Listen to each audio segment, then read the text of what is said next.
Ano ba 'yun, yung impyerno? Ano ba yung impyerno na 'yun? Impyerno na Naraka Jahanam. Ano ba 'yun? 'Yun ay ano, 'yun yung mga taong makapupunta doon, sinusunog yung mga katawan nila, tapos pag namatay na naman sila, mabubuhay sila, tapos susunugin ng katawan nila. Tapos, abang buhay, ganun-ganun na yon. Sinusunog yung katawan nila, tapos nabubuhay naman sila. Kaya, yun ang buhay ng impyernong Naraka Jahanam.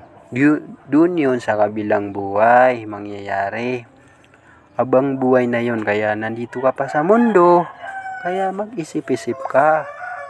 Mag-isip-isip ka para hanapin mo yung totoong reliyon, kagaya ng Islam. Yun yan.